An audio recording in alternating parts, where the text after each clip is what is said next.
This is part 2 of episode 99, Amateur Logic's 2016 Closeout Special, recorded December 31st, 2016. Hi, welcome to Amateur Logic, episode 99. I'm George. I'm Peter. And I'm Mike. It's Dan, N9LVS, the guy who does our wiki and does the wiki for Ham College and Ham Nation as well. Hi, Dan. How you guys doing? Doing pretty good. Let's see, you're probably about another hour and 25 minutes away from New Year's too, aren't you? Yes, I am. But I have been celebrating. Okay. Well, here's what happened. See, when George started out the show, he was kind of like a canoe paddler. Yeah. You know, and then of course I saw Peter in there, so I decided to have a little Foster's. Oh, wow. That's good. And then as soon as I saw Mike in there, you know, you got to have a little moose drool for that, you know. And then I was feeling pretty good, but didn't know if it was going to go downhill. So a little Edmund Fitzgerald. Mm-hmm. And to end off the evening, it's going to be a little Dead Guy Ale. Wow. Nice. That With Wisconsin, we love our beer. speaking of Wisconsin, I'm enjoying some, and this is probably not Wisconsin cheese, but I've been having a little Cracker Barrel sharp cheddar with my wine over here. Oh, that stuff's actually made about 15 miles from me. Oh, really? Not even, probably 10. Yeah. Oh, wow. Okay. We all have good cheese then. I'm enjoying this. Yeah, it is good cheese that we have around here. So, Dan, what have you been... And good beer. Oh, yeah. You got to have the combination of the both, you know. Yeah, it goes pretty good with the wine, too. I don't have any beer here. I would have to try that as well. Mike, we haven't seen you drinking anything tonight. Are you getting parched there? I had to switch to water because we were out. Actually, Dan and I had a little exchange in the chat room earlier about microbreweries, and I actually myself and my family had dinner at one last night, and we left with 3 growlers full of beer. And my son opened one of them up at dinner tonight, and it was a double IPA, and I think the alcohol content is about almost 10%. And I was starting to get sleepy, so I had to stop. Yeah. Yeah, I can understand. I've been taking it easy on this. This is my first glass of wine here, too, and there's still some left because, you know, I got to make it till at least midnight. And to complicate the matters, you know, I'm a musician, too, and I don't play much anymore. I mostly do fill-in gigs, and I've got to play a church service in the morning, so I've got to get up at 7:30. So don't need to tie one over tonight. Well, I've got about 100 micro beers in the refrigerator. Oh. You're right. Dan, you're running low. Yeah, I am. By the way, Dan, do you do any of your own brewing? You know, like home brewery? I have done my home brewing, but, you know, I'm leaving it to the professionals. You know, Yeah. I wear a different hat these days. You know. Okay. Fair enough. No, I actually did a bit of home brewing myself, and yeah, it's not bad. I think I would do it again, but I would do it for apple cider because I really like that. Just to get the alcohol level just at the right level. Well, I do make a little corn squeezins. That I do make. Mm-hmm. All right. So what exactly is that? Got a lot of extra corn around here, so. What you can actually make, is it like you got your own still and you make like a corn? No, you can't say still. It's a purifier. Oh, That'll get you It's into out all trouble. those impurities. Sounds like moonshine. Yeah, they had some purifiers around here. There may still be some. Yeah, they purify. They get the impediments out, you know. Yeah. Well, you wouldn't want to drink anything nasty. And then the nice thing is up here is if you brew a bad batch, you just use it to start your snowblower. Yeah. But does it burn pretty good? Oh yeah, it burns pretty good. Yeah. Well, what have you been up to? We haven't caught up much lately. We've both been kind of stretched out and busy. What have you been doing? Oh, I've been busier than a one-arm paper hanger. This is actually my busiest time of the year. I got a lot of stuff going on with work and stuff like that, and just going like a one-arm paper hanger. But we've been keeping on busy on HF and that, and we're still doing the Google Hangouts every night, and that's a lot of fun. And I'm doing the wiki notes and that, and just been having a ball, but keeping very, very busy. Well, I've been meaning to catch up with you on the Ham Radio Hangouts, and I got to be honest, I just haven't been a good ham when it comes to getting on there, because I don't know, I've just always got something going in the evenings when I would normally, be jumping in there. But I want to do it again one day. Well, getting on the Google Hangouts, can't part your hair. I mean, see what it did to me? Yeah. That's the Ham Radio Hangout. That's what it's officially called, isn't it? Yeah, Ham Radio Hangout. There's typically about 8 or 9 of us in there every night. One of our good friends was instrumental in getting that going, wasn't he? Yeah, Tom Samasico. Yep, Tom Samasico. Do you actually stream that, Dan? Do you actually put it onto YouTube? No, we don't. It's just on G Plus. Mm-hmm. But we start about 8 o'clock my time, which would be Central, and usually the last one of us gets out of there sometimes around midnight or so. Mm-hmm. So if somebody wanted to get in on that, I know there's a limit as to how many people can be in that. What is the limit now on the limit now is 10. 10. If somebody, is there ever room, or is it always full? Oh yeah, there's always room. So if somebody wanted to get in there, there's always room, and we always have new people come in, and then they, may be gone for a month or two, and then they come back. Mm-hmm. So we got a guy that goes on cruises all the time, so needless to say, he can't be in there every night. But. So if Peter wanted to join in there, what would he need to do?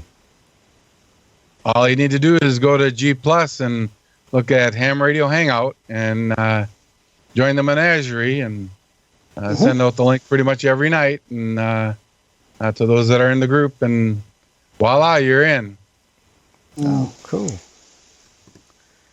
Well, it's unfortunately, I think 8 o'clock your time is about 1 o'clock my time. So Monday to Friday, I'll be at work, unfortunately.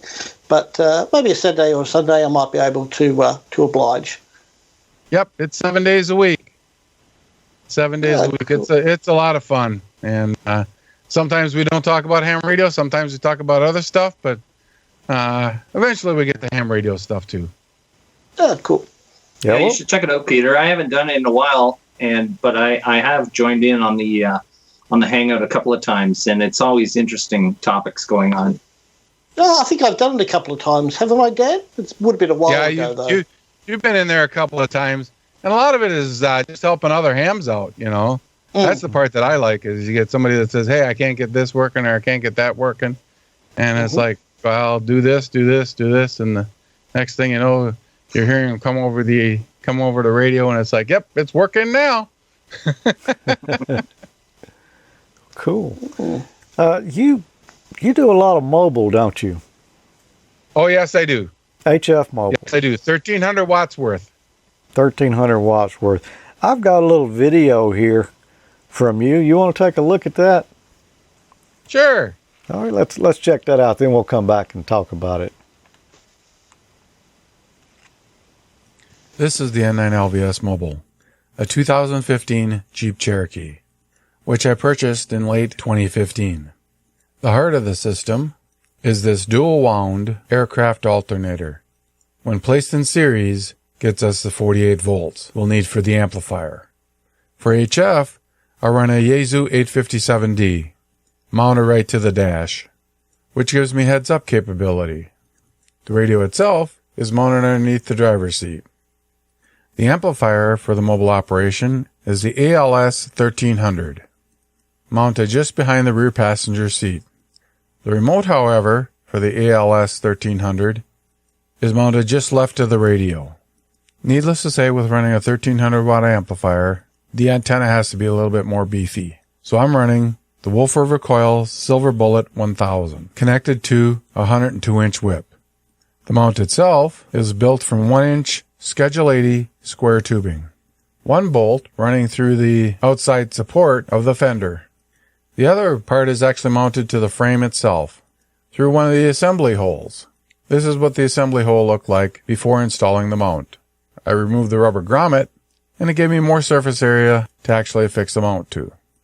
I also fixed ground strap at a secondary location on the frame, thus binding the entire frame.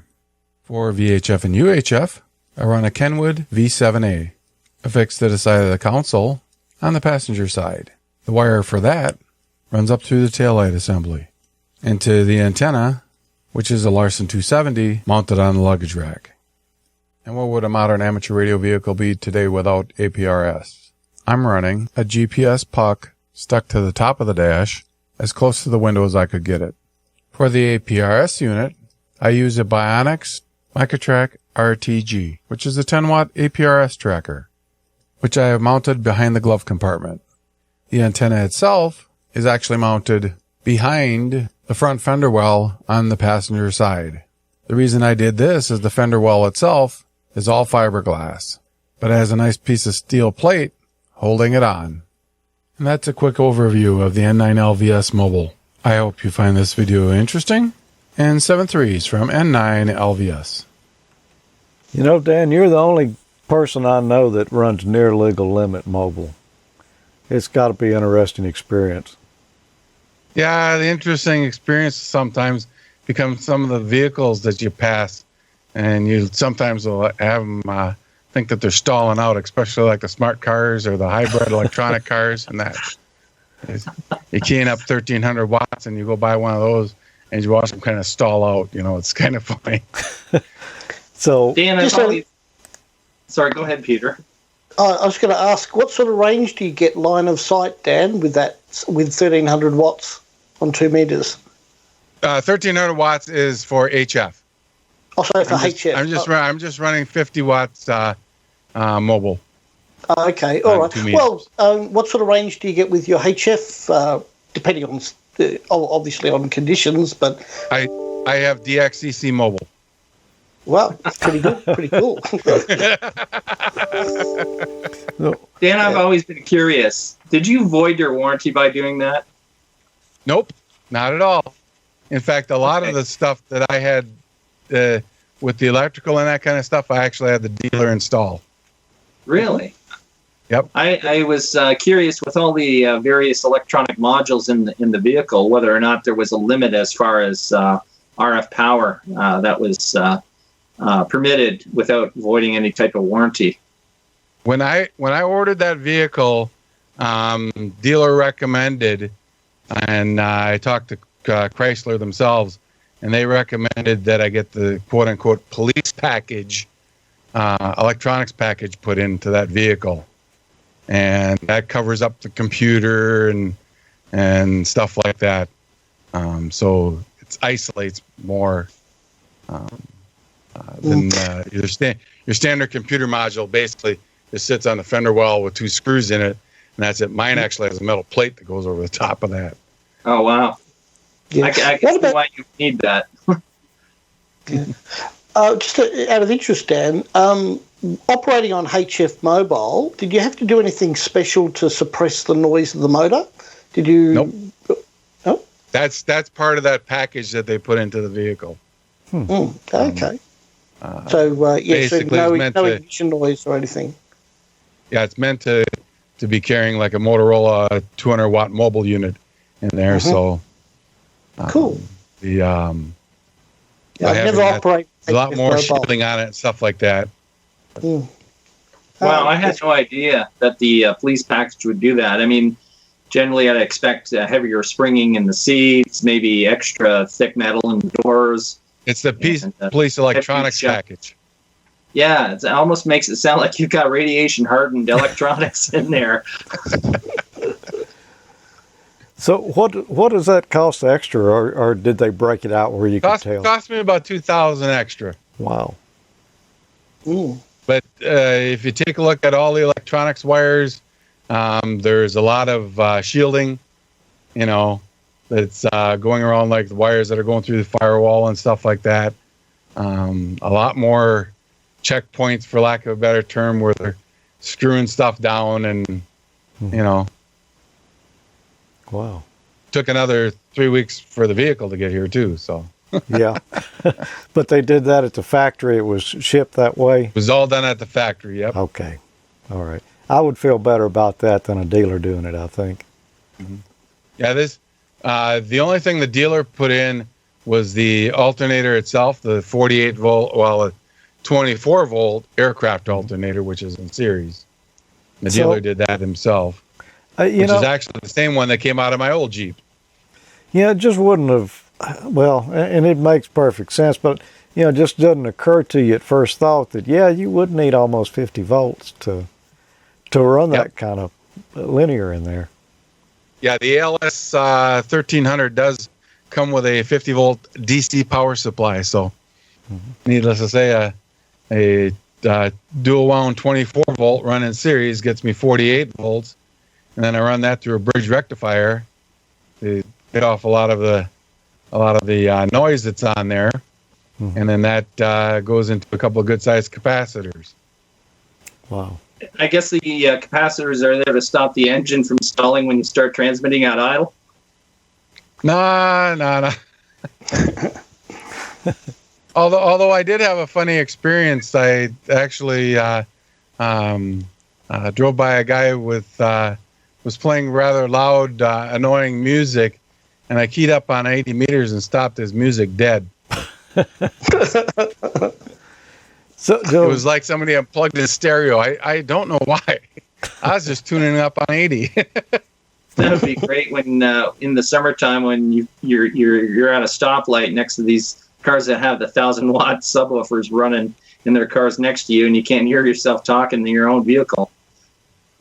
Well, that's what it was. It was basically that same scenario. As soon as he keyed down the mic on 80 and kicked in the amplifier, boom, he was gone. He stopped the music right in its tracks. Wow. Do you know anybody else? I think it was a little front-end overload. I could be wrong, but I think that's a little front-end overload. We can't call it a steal, though. Huh? You can't call it a steal, though. No. Do you know anybody else that runs that kind of power, or you just decided, I'm going to do this? There's a few individuals that I've talked to that have run that kind of power. In fact, one guy did it in the 50s, and he actually pulled into a gas station one time where the lights were out, and he keyed up the radio, and the fluorescent lights kept lighting up, and a cop went by and pulled up alongside him and says, what do you think? What's going on? You know? And he goes, I don't know what's going on. He says, you see what's happened to those lights? What are you talking about? Wow. Yeah, I'd like to have a few 100 watts in the mobile. You know, I just run a barefoot 100 watts in there, but, you know, I don't key the mic enough to make it worthwhile for me. I mostly listen, but it'd be nice. I'm on the road all the time, so yeah. It comes in very, very handy. You probably do more mobile work than you do at the QTH then, huh?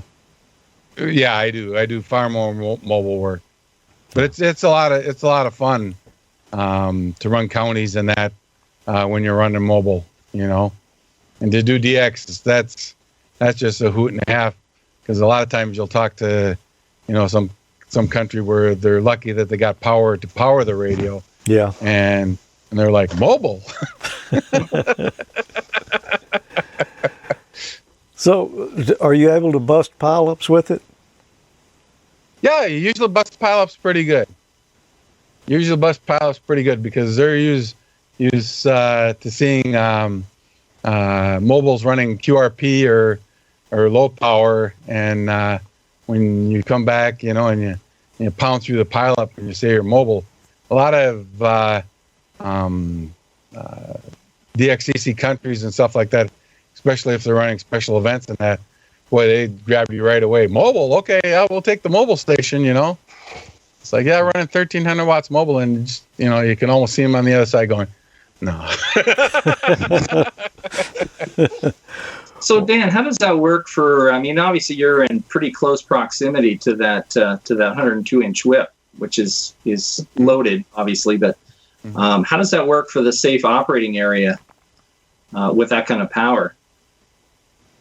I don't notice any problem. So, y'all, You're not lighting up after you leave the vehicle. Is that what you're saying? Huh?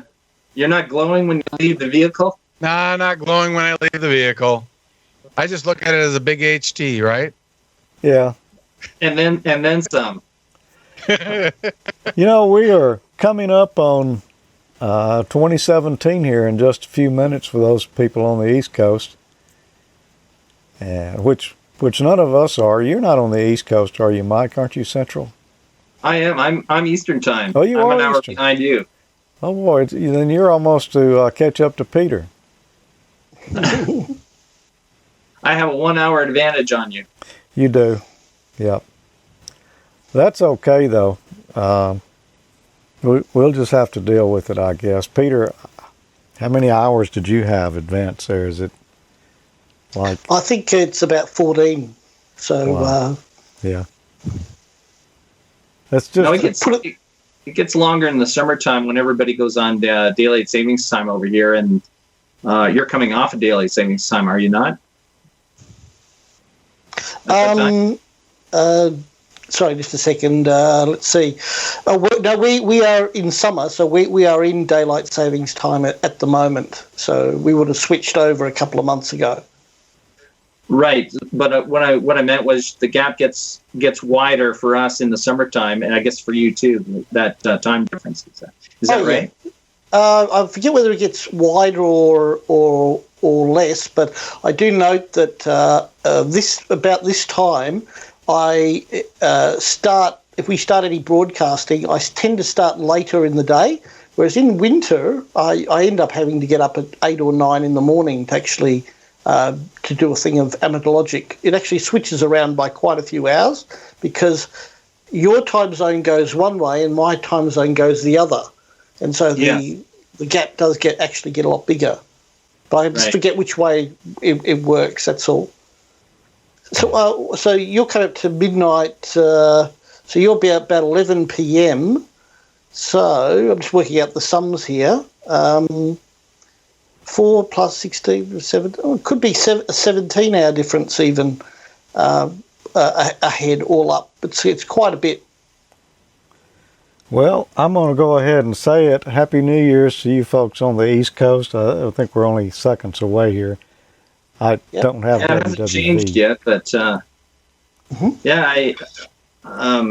have a drink here, but I got my beer goggles. Okay. Happy Actually, New Year. More like martini glasses. Happy New Year. Happy New Year. This reminds me, you guys like myself would have ham maps up on your wall, right, with all the different countries around the world and the prefixes and everything. And if you look at the international date line, you'll actually see that it zigzags in the Central Pacific because I think it was, correct me if I'm wrong, but it might have been Tonga wanted to be the first country to greet the rising sun, even though they weren't placed geographically. So what they did was they actually bent the international date line around and changed their time zone so that they were the first country that technically, the sun hits. Yeah, that makes sense. Well, we're going to hang around for, a little better than an hour here, so we can wish Happy New Year's to at least one more time zone. We're not going to make it, though, to the to the West Coast, so I'm pretty sure we'll drop before then. Dan, it was great to see you tonight. Glad that you could make it in here with us for a little while. Yeah, it's been a lot of fun. Yeah, we'll have to catch up with you there on a ham radio hangout soon, and Also, thank you for all you do for the Ham Nation, Amateur Logic, and Ham College wikis. That's really a great service, and we really appreciate Oh, it. I enjoy that immensely. All right. Okay, thanks, Dan. Will we see you at Dayton this year? Yeah, you will see me at Dayton. Well, then, Already got the reservations made. well, I got a little story, George, before Dan goes. Oh yeah. If you got a couple of minutes. Yeah. I met Dan in person there at Dayton 2 years ago. I think it was the first year I met you and you and Tommy there. Mm-hmm. And I happened to run into Dan, and I recognized him because we had been on the Hangout before. And I noticed Dan was talking on his cell phone when nobody else had cell service. And I'm thinking, how come his phone's working and nobody else is? And I don't know, Dan, do you want to give us a little bit? I don't think it was divine intervention that caused your cell phone to work.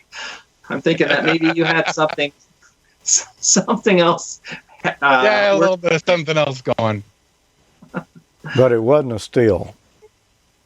It wasn't a still. Yeah. It wasn't a still. My car was my cell phone, which was parked 5.5 blocks away. Cool. A repeater. Yeah, more or less, yeah. Cool. But a rather strong repeater. Was making a very good Wi-Fi connection. Ah. Well, 7-3, Dan. Great to see you. 7-3. Dan. 7-3. My project this time started out to be a fun outside project. Mother Nature decided not to cooperate. It started raining on me, so I had to move in here into the garage. But anyway, nevertheless, it's still going to be fun. We built the fox hunt transmitter out of the Arduino last time, and this time we're going to build an antenna to do the fox hunting with. We're going to build a beam out of a tape measure. A little Yagi. It's only got a few parts. Piece of PVC, some connectors for the PVC, piece of coax with a PL259 already made on it because I already had that laying around. 6 hose clamps, a brand new tape measure I picked up yesterday at Harbor Freight. We've got the MFJ antenna analyzer that we'll use after we finish to test it before we hook it up to our radio, make sure everything's good. We're going to build a matching network out of a piece of Romax. Well, let's get started. We're going to need 2 pieces of PVC for the antenna itself. One's going to be 11.5 inches. The other one will be 7 inches long. And I've got a handy pair of PVC cutters here that make the job really nice. It gives you a good clean cut.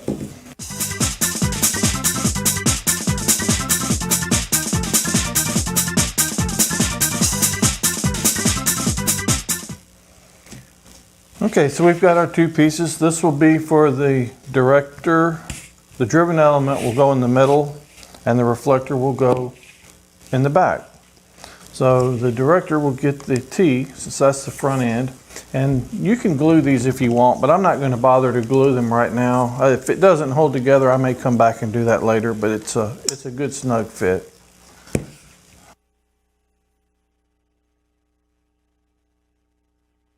And this is what it looks like. I'm going to go ahead, since I've got my PVC cutters out, and I'm going to cut a piece to use as a handle. And I think I'll make it, I'm not going to measure, but roughly a foot. The basics behind how it's going to go together, we're going to cut the tape measure. Tape measure is going to lay across the connector, and we're just going to hose clamp it on. We'll scratch the paint off the back of the steel tape measure that I bought here after we get the pieces cut, tin it, and we'll go ahead and put it on, and then when we run the coax to connect everything, we'll solder the coax to where it was tinned. Well, let's set this stuff aside and let's cut the elements for our beam. This is sort of ironic, but we're going to use a tape measure to cut a tape measure. So what we'll do is, I'm going to go ahead because it's going to suck up into the body of the tape measure, and I'm going to go ahead and pull out more than enough to do what we need. I have a pair of tin snips we're going to use to cut the tape measure. Be very careful when you cut these because these ends of this tape measure are extremely sharp. So just be very careful. When we cut it, we're going to round these off, and then I'm going to take them and dip them. I've got some plastic coating that you can put on dip tools in to make a handle, and I'm going to double dip those to put a protective coating around the edge of it once I'm done.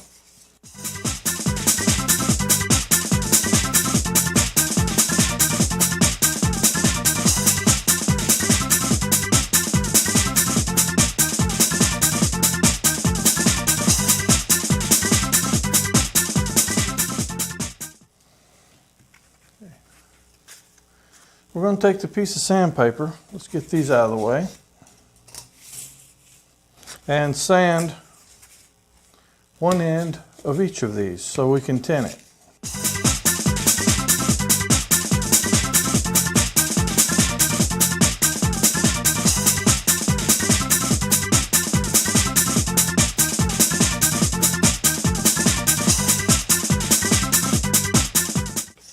That's probably pretty good. Now I'm going to put just a dab of flux I got from George one time on this. He gave me ever so small amount actually in an Altoids tin, and I've been using it for years. Luckily it doesn't spoil. I don't usually do a lot that I need to use flux, but I think I'm going to put it on here just to be safe. Got this old triple core rosin core solder that I got a long time ago that I've been trying to use up. Let's see how it works.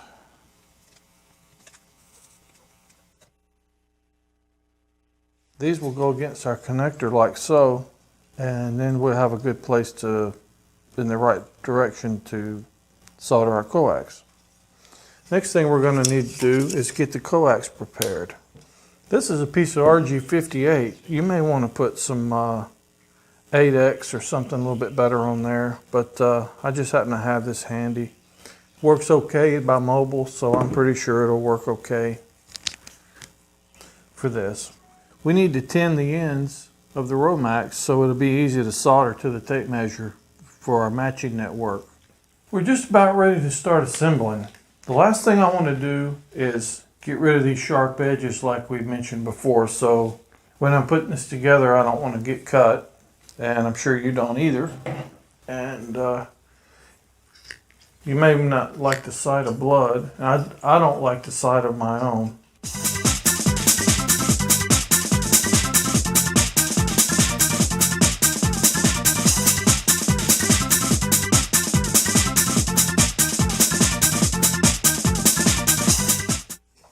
Let's start putting it together.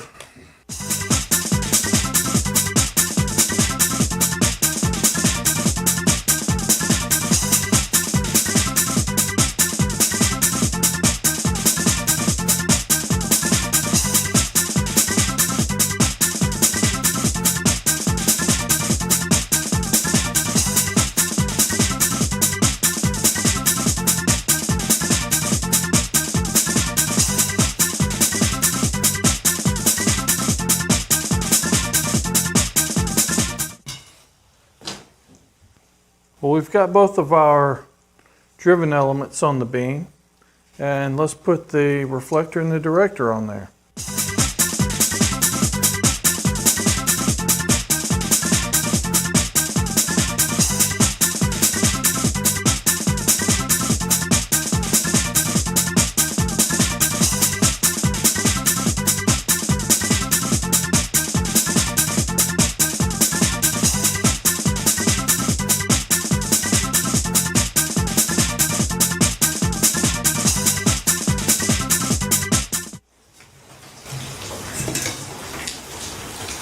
So I've already tinned.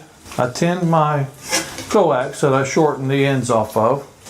And let's go ahead and solder it, and then we'll secure it with some zip ties.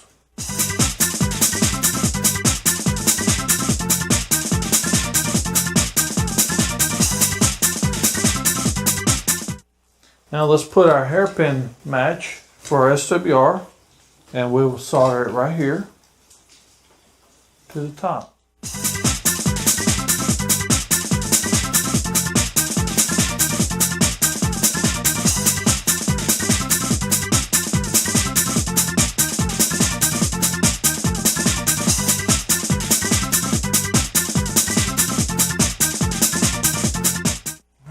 Well, it's together. It's not too big. It's fairly decent size, but it's actually, and while the elements will jiggle some, they're actually not too bad. It's light, it's pretty sturdy. Let's hook it up to the good old trusty MFJ 259B antenna analyzer and see what it looks like. Well, let's make sure we're on the right band. Power it up. And we're on about 147 megahertz with a 1.3 SWR. Not bad. Ease down to around 146, 1.4, 145, 144, 1.6. That's not too bad across the entire band. Tommy, I could tell you went to great lengths to put that together.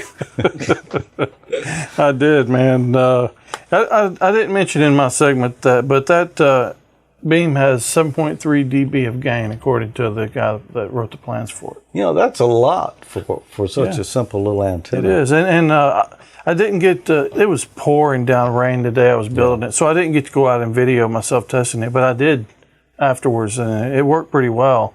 And I also tweaked and got the SWR down to 1.2 to 1. Wow. Yeah, and it looked incredibly cheap, so I think Emil would approve. Right, he would.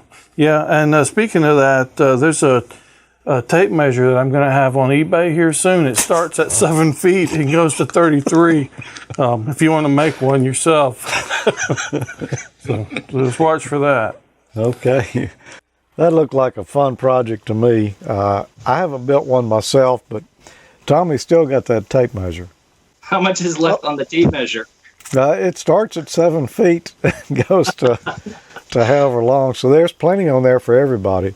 You'd think he could have put the tape measure inside the plastic tubing and then put the plastic tubing in the side. That might have been a little bit more robust. Yeah, but you couldn't roll it up then.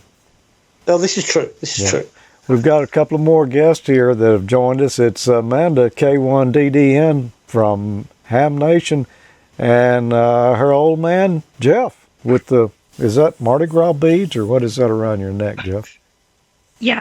Exactly.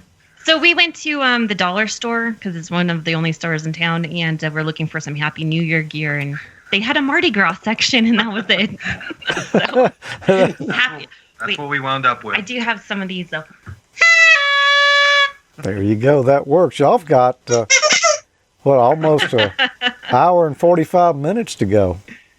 Oh, yeah. We got some time, and we've been listening to Echo Link tonight. Not a lot of action. I thought there'd be a lot more people on there shouting out Happy New Year, stuff like that. I was hoping to talk to people across the country tonight, but not really a lot going on. No, not so much. Not so much. Huh. But it's, we're just hanging out. And hi, Peter, and hi, Mike. Nice to see you guys tonight. Hi, Jeff. Hi, Amanda. You're in Colorado, aren't you? Yes. Yeah, and the Rockies are nearby. I was wondering, do you ever drive up to the top of the Rockies and work simplex from there? It would be pretty awesome. A lot of people do. Neither one of us have ever done that. They have the summits on the air, which a lot of people like to get into. Jeff goes up to those mountains usually to work at repeater sites. So how many repeater sites do you have now, Jeff, that you work on? I don't even want to think about it. 8 or 9 or something, like too many. Yeah, we have like 8 or 9 repeaters in our system. And it's a constant. Do any of you guys do repeater stuff at all? Yeah, not myself, no. But okay, so when you have repeaters, they always are. It doesn't matter. There's always something wrong, especially in the Colorado Rockies. You got the weather, you got feed line problems, you've got antennas that are freezing over. It's nothing but constant battles. Jeff can talk about it more because I don't do it, obviously. But yeah, Yeah, even that, or you just have to go and retune your duplexer because it's starting to sound off frequency a bit, things like that. George, you probably know a lot about that stuff. I know a little bit about it. I don't operate any myself. I do run an Echolink node here for one of the local repeaters, but a couple of my FM stations have repeaters at them as well, and they're run by my friends. And yeah, there's a lot more that goes into that. It's not just plugging in a radio and hooking an antenna to it, is it, Jeff? No, well, for the first month or 6 months, and then after that, yeah, it's always something with one of them, and the more you get, the more of a full-time job it is. So it's rewarding most of the time. But Peter, people do go up to Pikes Peak. That's a pretty popular tourist attraction, and if you monitor 5.2 simplex 146.5.2 around here, you frequently hear somebody from somewhere up there making contacts as far as they can, and they can talk out about 100 miles on an HT, probably more than that. Wow. All the way to Kansas. Yeah. Yeah. Also, you mentioned the weather can be quite variable. Do you guys actually get like a white Christmas in Colorado? So not necessarily here in Canyon City, but you go 50 miles west of us, and definitely they're probably always having a white Christmas, if not a freezing Christmas. But 50 miles from here, they get 2 feet of snow. We not so much. We get 6 inches, and then it melts the next day. We're in the banana belt of Colorado. Denver is much worse. So we're fortunate where we live. But it's like the other day, it was 62 degrees was the high. Yeah. Just 2 days ago. Yeah. So, and then, Tuesday our high is going to be 20. So a lot of difference. Yeah. It's very different down here in Australia. It's hot weather, so it's not uncommon to have 100 degrees Celsius on Boxing Day, for example. Sorry, not Celsius, I should say Fahrenheit. Okay. Yeah, Fahrenheit. But that's pretty hot, no matter which way you dice it up. And so did you? What have you had for Christmas? Turkey or chicken or? We had ham, and our anniversary is actually on Christmas Eve, so we kind of do it all in one thing and just get it all over with. Jeff really lucks out, you guys. He doesn't have to buy extra gifts, things like that. So plan that one out right. I made it easy for him so he could remember it. Trying to be nice. We had a good time though. Just my parents and stuff like that. And now we have the puppy, so he keeps us pretty busy. And I get on vacation during Christmas and New Year's, so I try to do extra radio work. Typically, I try to get on HF a little bit more, but I gotta honestly say I was lazy this week. I really wanted to get on and do some national parks on the air and stuff like that, and I was just like, It was really windy, and we run an A4S beam, and it doesn't always cooperate in high winds. A lot more SWR, things like that. So it kind of wasn't all that intriguing. We're pushing the rotor to the max. The rotor's a Yaesu G5400B for satellite work, and the calculations say that we're right at the wind load. But if the wind's blowing and you move, it doesn't really have a brake. So if the wind's blowing and you move it, it goes wherever the wind wants it to be. So it can be a challenge. It's more like I wish we would have taken this picture. We have this new resident hawk that's been hanging out on our tower lately, and he's a big guy. I mean, we have chickens, and he's bigger than the chickens, and he's been hanging out there lately, and it's kind of a sight to see. Just he's big old dark brown thing. I should have just taken you a picture, George, so you could show it, but I didn't think about it.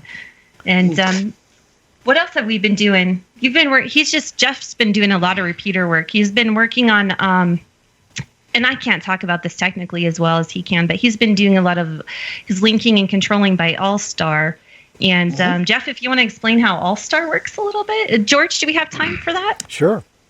Okay, go ahead and explain it, how you link your repeaters. It's sort of like IRLP and Echolink. I think the audio quality is more comparable to IRLP, but it's based on the Asterisk PBX, the open source PBX system. And Jim Dixon actually just passed away the 16th of December. modified asterisk to actually it will run the repeater. So it's essentially a software-based repeater controller, and it allows you to link over an IP network either privately or publicly. So that's why we started using it, because I wanted to link two repeaters together, the first two, when I should have realized that I should have stayed there at 2. And Echolink, I used it at first, but I wanted to get away from the use of an internet connection. We've got a lot of private microwave that we do from mountaintop to mountaintop out here, 5.6 gig, basically a big wireless LAN that goes from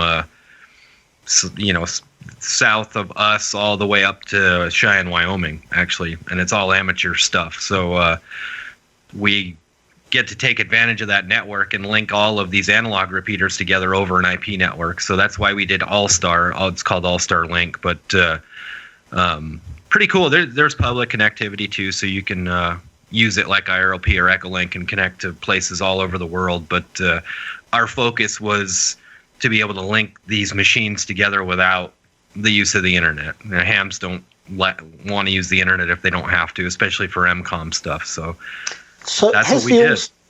Has the All-Star Network seen any emergency use? Oh yeah. Oh yeah, lots. We use it. I'm sure all you guys know how much fires we've had in Colorado. We've used it a ton. We've been called out on that system before. Some of the search and rescue people are also hams, but they were involved in the incident management team. They call us, we need your help, and they're calling. The only no cell phone service, obviously, in a lot of these rural places in Colorado, so they call on that. And we're trying to integrate it more. We're learning about how to send digital stuff, ICS forms over it. What else? Pictures, if you're by fire spotting, things like that. Again, no cell phone service. You can't just take the picture on your phone and send it. This might be a way to do it. We're trying to experiment right now. Actually, this winter is what we're working on, getting everyone up to speed and getting the equipment that they need to do it, and getting everyone trained and ready to do that. Yeah, we played a little bit with FL Digi over MT63 2KL was pretty interesting to send data over an analog repeater, linked analog repeater system, and it was a little funky. Audio levels and stuff were tough, but that's what she's referring to, and it's a little annoying for the end user to listen to after 2 or 3 minutes of listening to MT63 2KL going over the repeater, but it gets the job done. It's really difficult. Different phones, different audio settings. It's actually a nightmare. It's not something I'm ready to integrate into an Aries relationship whatsoever. Yeah, it would be great at the end of the day if somebody could come up with a system or some add-on for that system whereby, let's say you're out in the field and you see something, you just snap a picture with your handheld or with a mobile phone or whatever, and even though the cell networks are down, you're able to somehow send that picture through the network to other people that need it. That would be, but it's got to be simple and easy to use. Kind of like those, I think, someone I met has a Rumbo. Is that the radio? Runbo. And that's a pretty cool. It's got like Android built into it, but yet UHF, VHF. It's a big smartphone, with DM, and it's got DMR on it. It's huge. And stuff. Yeah. Remember your brick Motorola's from Cox back in 1980? Same thing again, a little bit lighter, but it was pretty cool actually to kind of play around with it. But those kind of things would be really, really handy. I think Yaesu System Fusion has a camera in it, and does it really? Yeah, and you can. I think you can send images digitally, but they're pretty low res images. They were like, if I remember correctly, maybe we're 320 by 240, so it's not a very good image, but it's probably better than nothing. And one of the other cool things about our repeater system here is how I don't know the word. I'm sorry, guys. Too many beers. I can't remember the word I'm looking for here. But it's versatile. You can disconnect this repeater from this one, and you can link this one. And we also have kind of a GUI page where we can go and see the status page of the system, and you can see all the individual repeaters, and they're all listed. So when somebody's talking, one lights up and that bar highlights and you're like, oh, okay, so someone's on the Fremont County repeater. But then also it's handy when you're running local nets and you see two bars light up at the same time. You know somebody doubled and you say, okay, well, I heard the one from Fremont, but I didn't get the one from Westcliff. You go ahead and try again. It's amazing technology to work with this all-star system. Well, and some of the cooler stuff that he did, and it was actually really sad to hear that he passed away. The guy I had the chance to talk to him on the phone last year for a couple hours, and I only remembered half of what he told me. I'd be so much further ahead, but it'll actually vote too. So you can set voted receivers up on the network, and it will actually. All the receivers will vote, and it'll simulcast, even though you guys, George, simulcast is kind of ugly unless you've spent a lot of money. Yeah. So we're playing around with that, but you get in the overlap areas and it sounds kind of nasty. There's some weird things. It almost sounds like you're hearing a double on a repeater. There's kind of some kind of noises, and don't repeat that. That's it. Yeah. But it's interesting. It's a nice voting system. Yeah. Getting those, you'd have to have the oscillators locked together almost to make that transparent. For the simulcast stuff, I'm using GE Master 3s, and I got these. They're really cool GPS DOs from a Chinese ham builds them, BG7 TBL. You can find them on eBay. Oh. So the RTCM, the little interface that you get for All-Star, is one of the options you can use. There's several different ways that you can do it, but the RTCM is one option, and it takes the 1 PPS from the GPS DO to synchronize all the audio, and then obviously you take the 10 megahertz out into the reference for the transmitter, and it does do a decent job. But you're talking. The RTCM is like $200, $250, and the GPS DO is like $120. So, I don't think I have with the repeater and everything $1,000 a sight into it, and that's a lot less than what a public safety simulcast system. So again, it isn't perfect, but it's been fun to play with and frustrating at the same time. So all of your repeater sites are on mountaintops? Is that? Yes, generally speaking, yeah. There's some that are down lower, and in fact, there's one here at the house. But generally speaking, yeah, most of them are.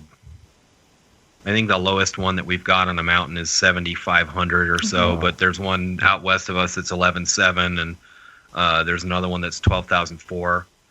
Yeah, see, we're sitting down here between 300 and 400 feet most everywhere, So we just, our towers. We are very fortunate. Yeah. We are very fortunate. But coordination of frequencies, again, is not so easy. So someone 200 miles away can still interfere with your repeater frequency. So and Jeff happens to be the frequency coordinator here in Colorado. So he has a tough job of trying to find that intermix where you can let both people have the same frequency. That's why voting is so important, to learn and figure out how we can make it work better here. Well, and the simulcast is kind of a nice idea if you could make it work, because I guess it's kind of spectrally, if somebody wants multiple repeaters, rather than having to coordinate them for multiple frequencies, then maybe they could use one. But we're not quite there yet, so. The technology is just, most people just can't afford it. I mean, it's just outrageously expensive, even if you could get it. So, Jeff scrapped his first one together with a Motorola I'm going to get this wrong. So. I used a lot of Motorola surplus stuff, CDM 750s and GM 300s, and a lot of that stuff. The early repeaters were those, and hour-long nets took a toll, and most of the transmitters in those guys didn't last. They were just mobile radios, so they didn't last. You could cook eggs on them, and then they were gone. It's been a learning experience for sure. Every time they're like, okay, we've got this new repeater site, we're going, and you always think, okay, this install is gonna take 2 hours tops, and it's gonna work perfectly. It's always an 8-hour job, and they have to go back the next day because something stupid happened, whether it be someone forgot to turn the power button on somewhere. That's happened before. I don't know if you guys have ever experienced that stuff, but it's fun time. Yeah. Yeah. I do broadcast work, and we have similar situations where you forgot to put the transmitter back in remote control and you leave and you realize that and you have to turn around and go back, or otherwise just hope it doesn't go off in the meantime because you can't turn it back on remotely. Yep. It's always something. So, do you have any capacity to remotely control the repeaters from where you are? We do. You can, on the voted system, I can disable specific receivers, or all of them. I can turn off specific transmitters or all of them. It's asterisk, so at the end of the day, I can log into the thing and just kill asterisk and shut the whole shut a specific repeater down if we had a problem, which we've unfortunately had to use some of those features. You can put a repeater into receive only, or go the other way to where they hear everything, but you don't hear anything coming back from that machine. So we've had to do that. We've had people interfere, and you know how that is. And so we had it monitor us only. So they were interfering all day long on a repeater that had a kind of lower coverage, and we just kept right on going, doing what we were doing, and they weren't bothering anybody. So yeah, it's you need the network connectivity, of course. You need either the internet or something there, but if you have network connectivity, yeah, you can control the whole thing. yeah. And the right password, obviously. But yeah, we have found owning all these repeaters now that there's a lot more people that get their hands on both things that aren't actually licensed. So it's been a little bit more difficult. I can't say that it's a huge problem. It's not like listening to HF, you guys, or anything like that. But once every couple months, someone's on there that's not supposed to be on there, using a fake call sign, things like that. So interesting. But it is what it is. Other times, when you're at these mountaintop sites, there's a ton of stuff there. We've got Forest Service, BLM. We even have rafting companies that use it up there. All of a sudden, you find out that somebody's stuff is spurious and it's interfering with yours. So it's hard to. And the VHF band is much worse about it than UHF. Jeff is a huge UHF guy. I mean, he swears on it. So here in the mountains, it's a little bit nicer. It plays a little bit friendlier It's because I'm lazy too. The 600 kilohertz split and getting duplexers exactly right, and hoping that things don't drift. And the 2 meter band here in Colorado on the Front Range is jam packed, and I'm sure in California it's the same way. But from around Denver up to Cheyenne, Wyoming, and down to even as far as Colorado Springs, there's nothing. There isn't an available pair. If somebody wants a new repeater, we can't coordinate them. There's just nothing. So the real estate on 70 centimeters was so much better, and I had a lot of surplus gear that was given to me, and so the choice was. And 70 centimeters is pretty interesting in the mountains. Well, I was going to say, if you got that kind of height, why not? Yeah. And sometimes you'll move 5 feet and you'll be in a deep canyon, and you'll move 5 feet and you'll lose it, and you'll move 5 more feet and you'll get it right back. And where VHF might propagate a little bit better, but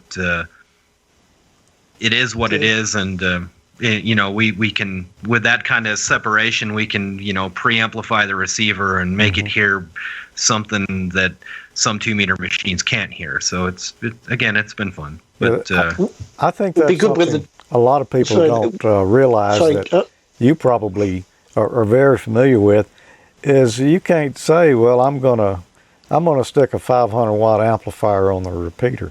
That doesn't work at all, does it? Not necessarily. Not necessarily. No, it's an alligator. There you go. Exactly. And it's some of these mountaintops, you really don't have to run a lot of power. Some of the guys up around Denver, that the UHF machines and even the VHF machines are 10 or 20, 30 watts, something like that. Some of them even less than that. Yeah. And they do just fine. We'd rather have the receivers here better, and they generally do. So I've got a couple of mine that are flamethrowers. There's one down south of Pueblo that's it's on a bluff on a higher spot, but it's not on a mountaintop, and it still receives very well. But it's I'm running the full 100 watts on that one just because we need and it seems to be fairly balanced. Well, I know particularly on VHF, you've got to have a really clean transmitter, or it's going to interfere with your receiver and it's going to desense itself if you try to run Absolutely. much power. And we see that. I mean, you see that a lot, and it's hard for the repeater owner to chase it around. And I had one VHF machine for a while, and the duplexer I had was a nice big 6-cavity pass reject, but it had some sort of an issue because it was in a place that wasn't a constant temperature. So when it would get cold, the thing would drift a little bit, and it would get hot and it would drift the other way. And temperature inversion. Is that the term you used? It was ridiculous. Every day at 6 a.m. you'd hear this horrible noise on it. And Mike, I just have to say, you mentioned the alligator thing. I had never heard of this term. Explain it, Mike. Tell me about the alligator and what's the other term that you use for repeaters? I thought that was funny. When a repeater is referred to as an alligator, it means it's talking a lot further than it can hear signals from. So it's basically running more transmit power than it really should be. Yeah, I just found that term funny. It's like, oh, that's an alligator repeater. I'm like, what? You have labels now? So, yeah. And Jeff, do you find that the majority of repeaters are still using PL or CTC-SS as opposed to DCS? Yeah, that's interesting you bring that up. My first repeater I put up, it was at a very congested commercial site where I work. And right now there's 12 DMR repeaters all running around 100 watts. Commercial. So it was pretty nasty. And I started with DCS, and I had half the potential users for some reason had radios that wouldn't do DCS, and I guess if you look around, there's a lot of them that still don't. Maybe now they do, but at that point it seemed like about 50% of the radios, there were people that wanted to use it, and I got complaints all the time because their radios wouldn't do DCS. So I wound up moving over to CTCSS and having interference issues and having to add filters and stuff and everything just to make it clean, and so it wouldn't transmit all day long for nothing. But I can't think of I can think of 2 machines right now that use DCS, and they're 2 narrowband, they're mixed mode, so they do DMR and they do narrowband FM, and when they're in narrowband FM they use DCS for that. But other than that, I can't think of another one in the state. So 2 that I know of in all of Colorado. Yeah, no, I was just asking because you were mentioning about Amanda was mentioning about the trouble with the unlicensed users that were using like cheap Bofang radios, and just wondering if that had been tried because most people probably couldn't figure out how to program the radio with DCS. Yeah, there's so many choices. It would be hard to find it too. And I'm a big believer in DCS. It's really quiet. I like the way it sounds. If you've got a good ear, and I'm half deaf, but I can hear. It's true. It is true. I can hear CTCSS, even if it's deviated properly. I can hear it. And DCS is so quiet. It's so clean. And when the user run keys, it if they're depending on the radio or the handheld or the mobile, it will usually just mute the speaker very perfectly, and you don't get the squelch burst and all that other stuff. So I like DCS. It just we're not there yet. And Peter, that's something else you can do. A lot of these things you can actually go in and remotely change the tone. So if you've got a user on there, you can actually remotely change the tone and do a restart, and it comes up with a different tone. And on cool. Kind of an unrelated but related. I think you also canceled DCS, if I recall, because we have so many travelers and visitors and tourists here that we wanted to make sure that we had our repeater system open to them, because so many of them come in and they're either lost, B, looking for weather because we have such severe weather in the summer monsoons, or anything else. So just a ton of visitors that come through Colorado, a lot of from Texas, things like that. And I think we also realized that we needed to keep it open for them, make it a little bit easier for them to get into it, because there's so many of them that need help. Yeah, it was a trade-off, but it is what it is, and maybe someday we'll get back to that point where maybe the radios will support, all of the radios will support it, and we'll be able to do DCS again. But because I do like it. But yeah. What? I'm in your camp too, because I prefer UHF. I run a UHF repeater, and sure, you sacrifice a little bit on the repeater coverage area, but you make up for it in situations like you mentioned where there's, you're in a little bit of a valley, and for some reason, UHF seems to be able to, like you say, move 5 feet, and you're almost full quieting again. Absolutely. Can you guys hang around with us for a little bit longer? Sure. Sure. All right, we're going to take a little break here. I'm trying to space out a break every so often.